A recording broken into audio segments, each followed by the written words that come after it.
ကပတ်စံအများဆုံးပေးထားအခုတလကျော်အဲ့ပတ်စံတွေငါးစီပြန်မရောက်လာအေးနေနဲ့ငါနဲ့ပြန်မစကားပြောစရာဥတွေအတိုင်းဆက်လို့ ကိုမြင့်ကကျမတို့ကအချင်းချင်းနေပြီရှင်အဲ့လောက်ထိလုပ်စရာလိုလို့လားညှိနိုင်မယ်ဆိုရင်ရတာပဲလေ ဟာလုံးတင်တော့လုံးဝမှာငါတော့မဆိုင်နေမှာကတော့ပါပြီ ရှင်ကကြည့်လို့လားကောင်းပြီလေဒေဝီဆိုတာဘလို့စိတ်တက်နေမိမလဲဆိုတာမပြလိုက်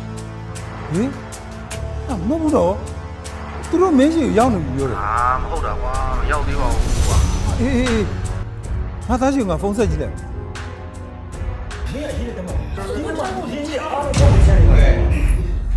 မင်းတို့တွေနေမဲ့အခန်းအားလုံးစီစဉ်ပြီးပြီလာကြတော့ အကေဟိုလေကျွန်တော်တို့ကဒီဟိုလိပ်စာမရောက်လာတာကျွန်တော်တို့ဒီမှာတင်းမယ်ဆိုရင်လည်းအန်ကေတွေစိတ်နှောက်ချက်ဖြစ်ပါတယ်မေးရဲ့ဟုတ်ပါတယ်ဟုတ်ပါတယ်ဟုတ်ပါတယ်ကျွန်တော်ပြောလိုက်ပါမယ် မရဘူးကွာ6နာရီထိုးပြီမင်းတို့တွေတယောက်မှထွက်လို့မရဘူး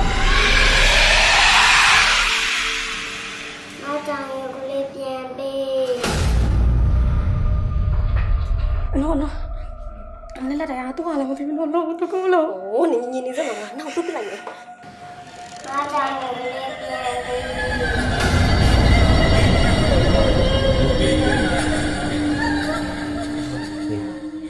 မတချင်းနိုင်ချင်တယ်ကျင်တော့